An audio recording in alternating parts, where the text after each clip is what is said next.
Добро вечер, започнува светот денес на Тера. Еве ги вестите на денот.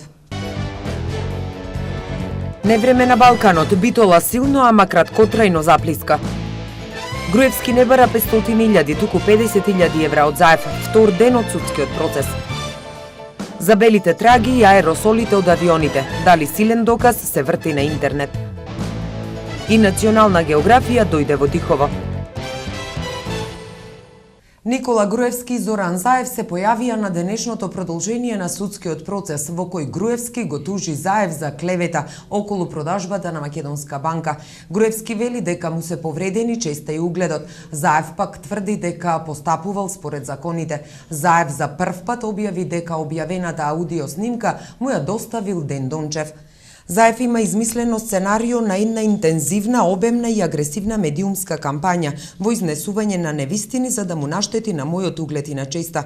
Ова го наведе тужителот Никола Груевски во едночасовниот исказ со одговарање на прашањата на денешното рочиште во случајот во кој тој го тужи Заев за клевета и повреда. Заев пак, кој директно му поставуваше прашања на премиерот, за прв пат објави дека објавената аудио снимка во седиштето на партијата му ја доставил поранешниот генерален секретар на ВМРО ДПМН Ден Дончев, кој беше на таа функција во периодот во кој опозицијата тврди дека е направена снимката. Не би сакал некој да биде на моје место, додаде Груевски, кој тврди дека не му било пријатно подолг временски период да ги гледа и да ги слуша, како што рече, тие измислици и за нив да биде прашуван во контактите со познати и непознати лица. Тој рече дека се работело и за тешка и континуирана повреда на неговиот углед и на честа. Во својот исказ пак Заев тврдеше дека немал никаква намера да им наштети на честа и на угледот на премиерот, туку дека постапувал според законите како граѓанин, но и како председател на неголемата опозицијска партија, која реагирала за нешто што сметала дека нешто е незаконски и неетички. Инаку Заев го брани судскиот тим од 6 луѓе, а Груевски адвокатот Никола Додовски. И двајцата денеска стигнаа во судот пред закажаното рочиште, кое почна точно во 9 часот. Адвокатот на Груевски соопшти дека ја намалуваат сумата што ја бараат како одштета од 31 милион денари на 3 милиони и 100.000 денари. Според него, ова го прават затоа што штетата што ја претрпел Груевски не можела да се надомести со ништо, додавајќи оти сакале да ги уверат судот и јавноста дека целта не им била материјална корист, туку докажување на вистината. Кривична за поранешниот секретар на Црвениот крст во Битола. СВР Битола поднесе кривична пријава против НХ, 58 години од Битола, секретар на општинската организација Црвен крст од Битола, за сторено кривично дело злоупотреба на службена положба и овластување. Пријавениот, пречекорувајќи ја својата службена положба и овластување како секретар на Црвениот крст во Битола во периодот од месец јуни до месец август 2011 година, присвоил парични средства во висина од 2.170 евра, пари кои биле уплатени од волонтери од клубот на млади за патни трошоци за престојување во летен камп во Бурса, Турција. Кривична пријава и за поранешниот директор на основното училиште Елпида Караманди во Битола. СВР Битола поднесе кривична пријава против лицето ИБ, 57 години од Битола, вработен како наставник по физичко воспитување во основното училиште Елпида Караманди, поранешен директор на училиштето за сторено кривично дело, злоупотреба на службена положба и овластување. Пријавениот како директор на основното училиште во периодот од 2010 до 2013 година, искористувајќи службената положба и овластување, склучил 9 договори и одобрил средства добиени како приход од издавање на спортската сала под закуп, која е во сопственост на училиштето, на физички и правни лица за вкупен износ од 72.500 денари да се уплатуваат на жиросметка на друг правен субјект, Сдружение УСК Елпида Караманди, чиј председател е неговата сопруга. Исто така, пријавениот без да склучи договор за закуп на спортската сала и без никаков надомест на ДД да ја користи спортската сала за фитнес вежби и овозможил стекнување на приход во износ од 150.000 денари, кој се остварувал со наплата на чланарина од членовите на фитнес клубот, кој во тој период не бил регистриран како правно лице. МЕПСО утре ќе го вклучува под напон новиот далековод во Битола. За таа цел денеска ја информираат јавноста околу безбедноста, односно се бара почитување на сите ознаки кои укажуваат на внимателност. МЕПСО ја известува јавноста дека утре, значи среда, 3 септември 2014 година, ќе биде ставен под напон новиот двосистемски 110 киловолтен далековод кој што ги поврзува трансформаторските станици Битола 3, Битола 4 и Битола 2. Со цел зачувување на безбедноста во рамките на далеководната траса, ги известуваме и апелираме до жителите на селата Лавци, Крстуар, Кравари, Поешево, како и до жителите на населбите Буковски ливади и Брусничка населба да се придржуваат строго до поставената сигнализација на самите далеководни столбови со цел зачувување на општата безбедност. Еве што ќе гледате во продолжение. За белите траги и аеросолите од авионите. Дали силен доказ се врти на интернет. И за други теми покусата пауза, останете со нас.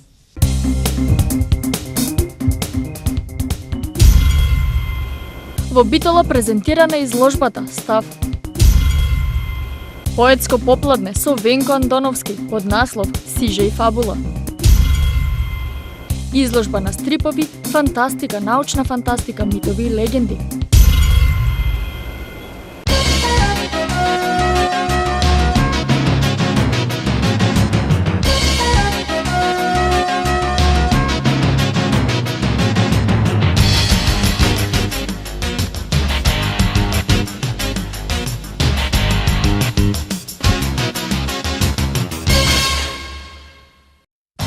На браќа Манаки ќе бидат прикажани 76 филмови, од кои 20 се македонски проекти. До Балча ќе биде прикажан на 14 септември.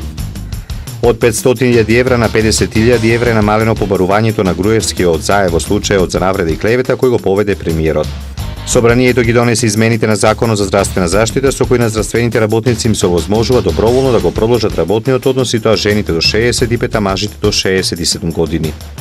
Обилни врнежи пропратени со силен ветер, грмотевици и град од 1 септемврискиот ден не го напуштаат Балканот и целиот регион е зафатен од невреме. Русија соопшти дека украинските стремежи за приклучување кон НАТО имаат за цел да ги поткопаат напорите за запирање на војната во источниот дел и го повика Вашингтон да го искористи своето влијание да го вразуми Киев. Роднини и пријатели на припадниците на ирачките безбедносни служби кои се водат за исчезнати по офанзивата на Исламска држава упаднаа во парламентот во Багдад и организираа протест со седење.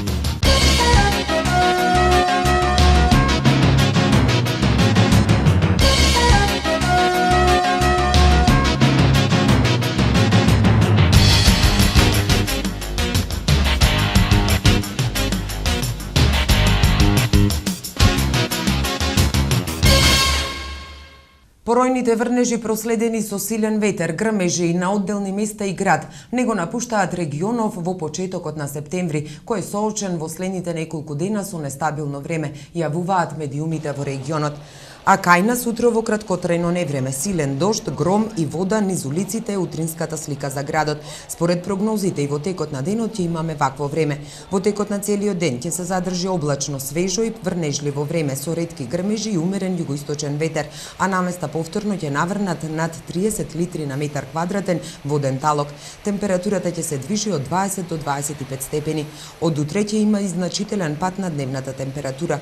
Период на променливо облачно време со повремени врнежи од дожд, како и локална појава на грмежи, започна денеска и според прогнозите се очекува да трае се до следниот викенд. Променливото облачно време со повремени врнежи со променлив интензитет и со локални грмежи ќе се задржи до крајот на неделата. Црвен метеоаларам е издадено во Хрватска поради циклонот Симеон кој зафати подречје на цел Јадран. Имено во изминатите 24 часа во Дубровник наврнаа повеќе од 190 литри дожд на квадратен метар, што одговара на 3-месечен просек на врнежи во есенски месеци. Нестабилно време ќе се задржи оваа недела и во Црнагора. До утрово во Петровац наврнаа 200 литри дожд на квадратен метар. Во Будва вчера за само 6 часа имаше повеќе од 130 литри дожд, што е за 120% повеќе од вообичаени количини во месец септември. Остануваме горе на небото, за белите траги, за некои теорија на заговор, за некои чиста вистина. Науката вели нема докази, но на интернет се појавуваат видеа во кои се тврди дека хемиските бели траги од авионите всушност испуштаат аеросоли. Маја Богоевска. Повеќето луѓе се воодушевени од гледката на белите авионски траги на чисто сино небо, но не секогаш таквите траги се невини, барем според оние кои веруваат дека светот хемиски се запрашува од небото, што во светот се смета како теорија на заговор. Се прават разлики меѓу хемиските траги и трагите од кондензацијата. Според нив, тоа се хемиски отрови со кои властите се обидуваат да ги контролираат граѓаните и временските прилики. Илјадници граѓани на САД и Канада покренале тужби против своите влади поради ова тврдење. Науката пак од друга страна, барем според досегашните истраги, вели дека тие били траги настануваат со кондензација на нормални емисии на издувни гасови на авионите, а ниедна од тие истраги не открила ништо сомнително. Ги има и такви кои веруваат во истрагите на науката, а ги има и оние кои повеќе влечат кон конспиративните заговори за така наречените chemtrails. На веб страната worldtruth.tv е поставено видео кое првично е објавено на YouTube со наслов дека пилотот е фатен дека заборавил да ги исклучи chemtrails при слетување на аеродромот. Во текстот се вели дека ова видео е доказ за постоењето на chemtrails, додека след ова авионот се уште излегуваат бели траги. Според нив, ова е прво емпириско видео како доказ кој ќе ги поништи изјавите на сите кои ова го сметаат како теорија на заговор, доказ кој покажува дека авионите служат за да се прскаат аеросоли во воздухот без знаење на луѓето. Во текстот пишува дека и покрај магливото време, сосема јасно се гледа емисијата на овие бели траги и дека тие не излегуваат од моторите, туку од неколку делови од задниот дел на крилата. Инаку зборот chemtrails е кованица од англиските зборови chemical, односно хемикалија, и trail, што значи трага, контракција од зборот contrail, што значи кондензацијска трага. Расте интересот за техничките науки во Битола. Вкупната бројка на примени кандидати на техничкиот факултет е 160. На ниво на универзитет денеска до Планне се пријавиле околу 700 идни бруцоши. Тече вториот ден за запишување студенти во прва година на прв циклус студии на Универзитетот Свети Климент Охридски во Битола во вториот уписен рок. Според информациите добиени од високообразовните институции во состав на универзитетот, во термините предвидени за пријавување во вториот уписен рок, заклучно со 12 часот за индекс конкурирале околу 700 студенти.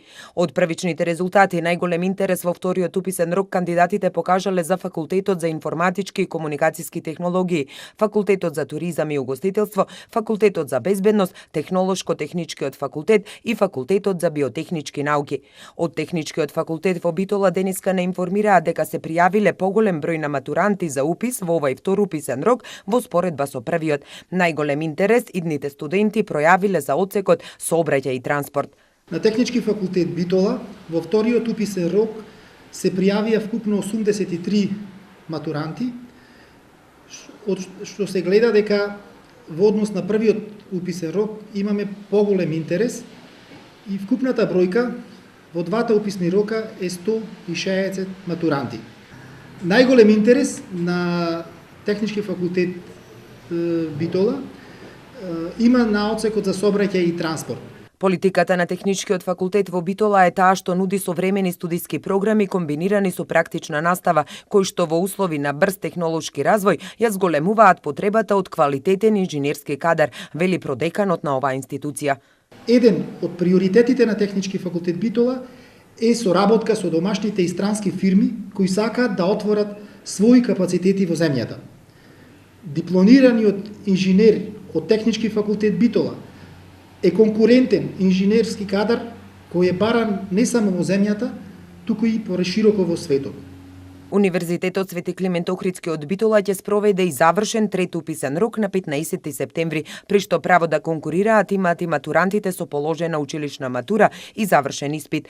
Инаку, според конкурсот во прва година до дипломски студии во академската 2014-2015 година на универзитетот можат да се запишат 3665 студенти, од нив 2155 се во државната квота, 970 во квотата со кофинансирање и 540 места за вонредни студенти.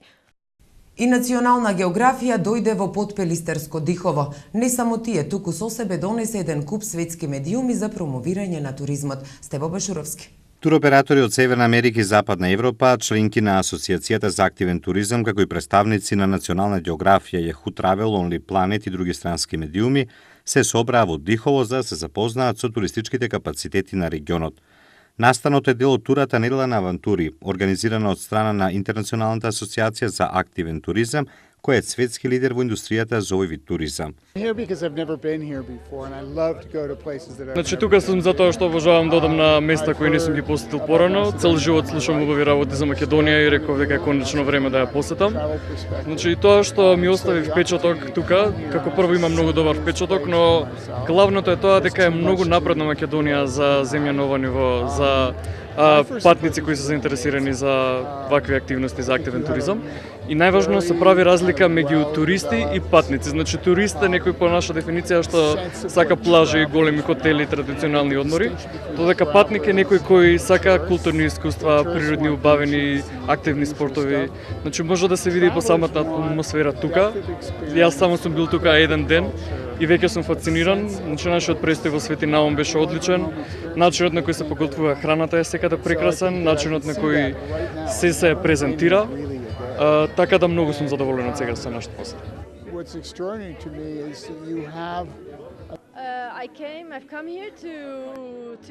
Работи со incoming туризам во медитеранските држави. Тука сум пред се во Македонија да видам што Македонија може да понуди.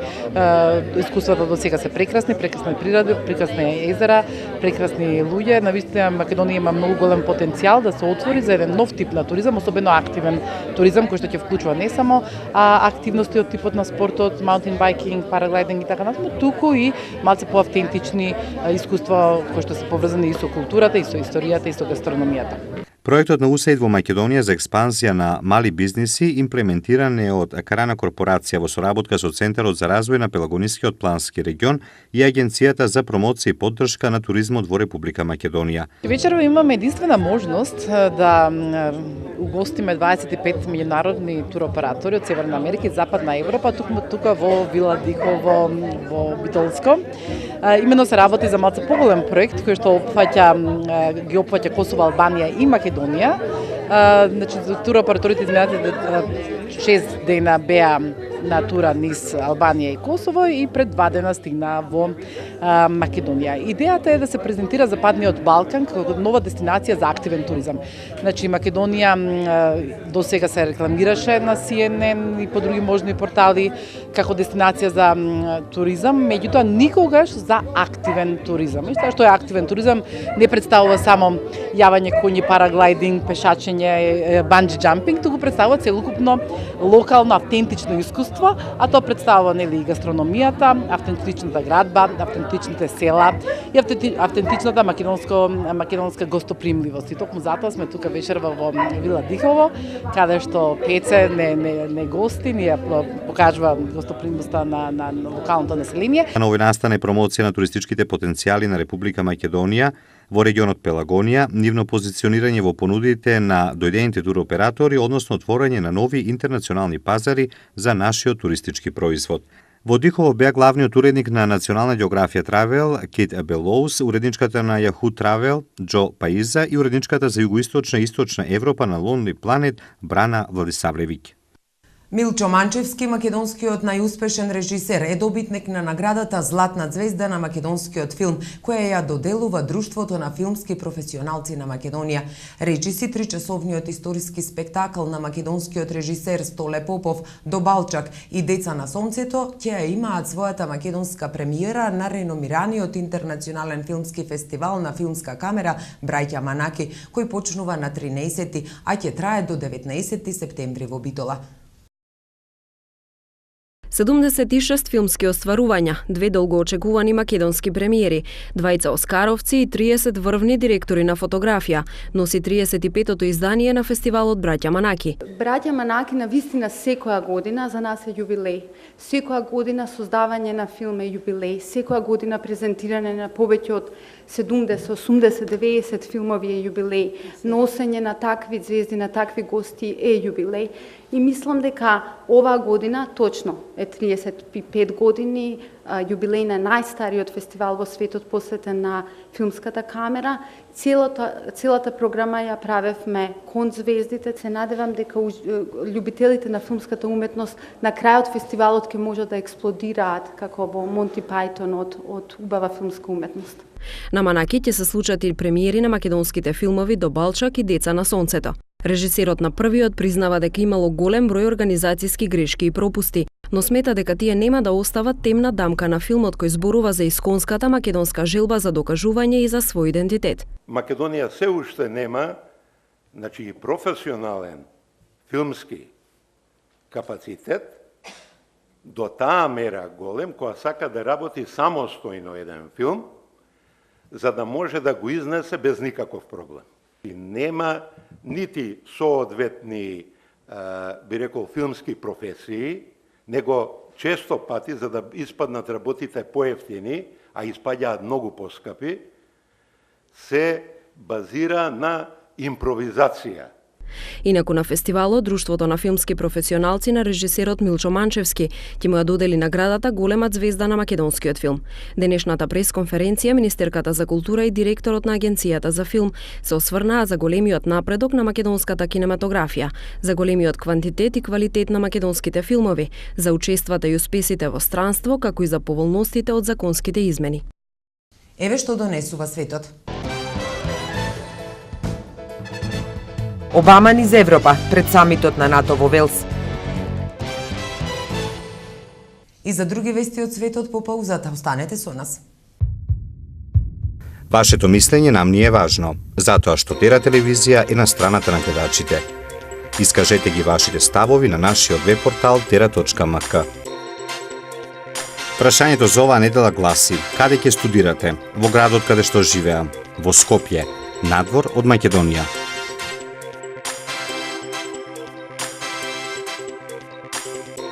За резултатите од анкетата читајте на tera.mk или гледајте во вестите на Тера телевизија.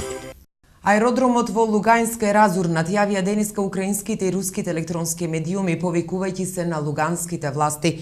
Вршителот на должност, началник на регионалната администрација Ирина Верегина, изјави дека не постои можност за слетување на авиони, бидејќи пистата е уништена.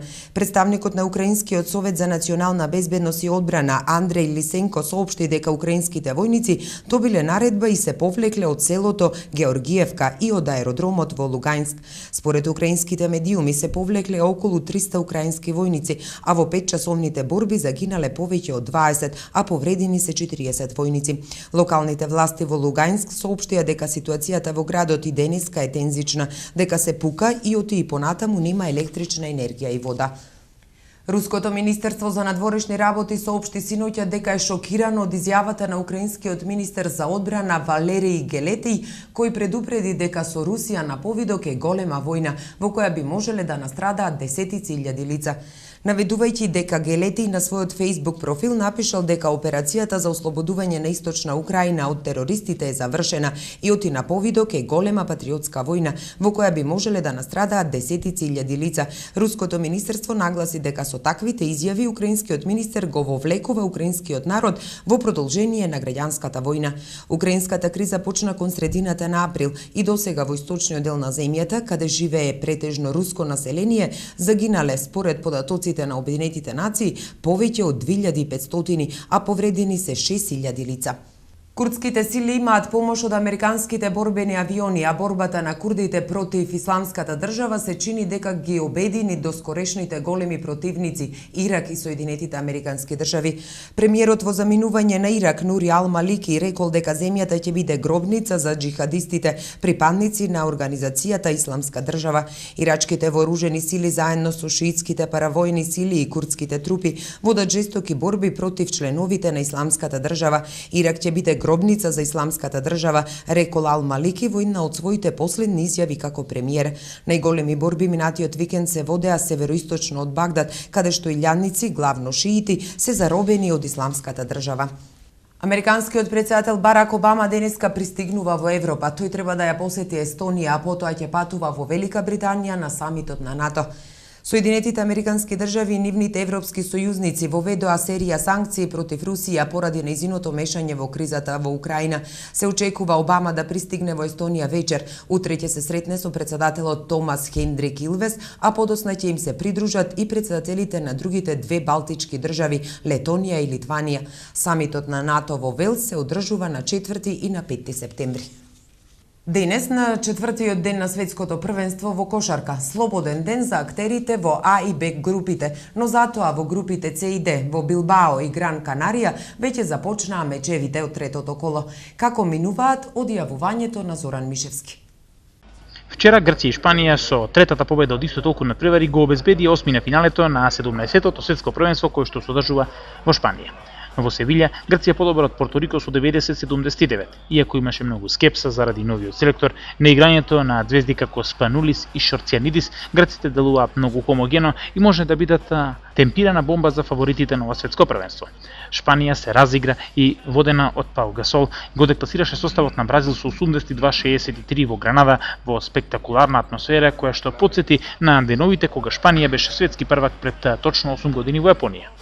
Денес во Гранада и во Севилја нема кошарка бидејќи е слободен ден за А и Б групата, додека пак во Билбао и Гран Канарија си играат мечевите од третото коло во С и Д групата. Задна се дуелот помеѓу Ангола и Мексико, во тек мечот на Украина и Турција. Од 17:30 играат Австралија против Литванија и Соединетите Американски држави против Нов Зеланд. Од 20 часов Словенија е фаворит против Јужна Кореја, а од 21:30 се среќаваат Финска и Доминиканската република. Утре и во четврток на програмата се четвртото и петото коло од сите 4 групи, додека пак во петок е првиот слободен ден на шампионатот. Од сабота караванот се сели во Мадрид и Барселона, каде што започнува нокаут фазата. Од осми на финалето, секој пораз значи враќање дома. Од Гранада, Шпанија, Зоран Мишевски. Сега и за времето во наредните денови.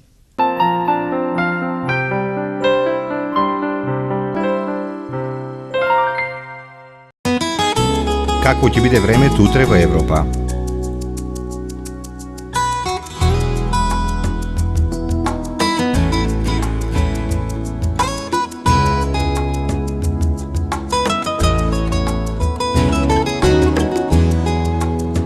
За времето утре на Балканот.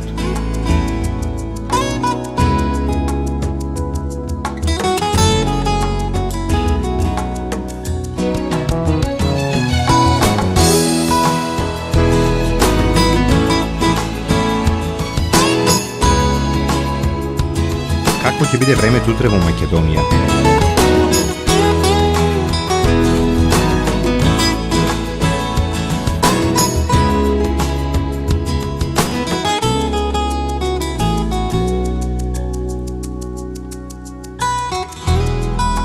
Следува временската прогноза за времето утре во регионот.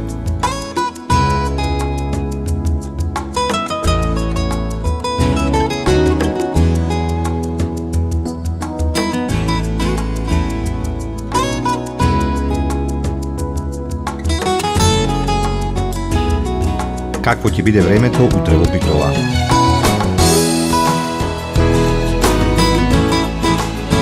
Следува временската прогноза за следните денови во Битола. Какво ќе биде утре времето во Ресен? Следува временската прогноза за следните денови во Ресен. Евеа прогнозата за времето утре во Прилеп.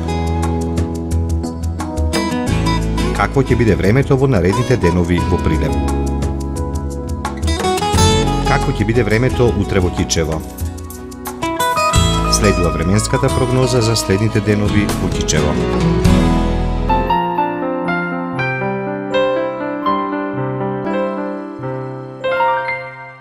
Тука е крајот на светот денес. Ви благодариме за вниманието. Останете понатаму со Тера.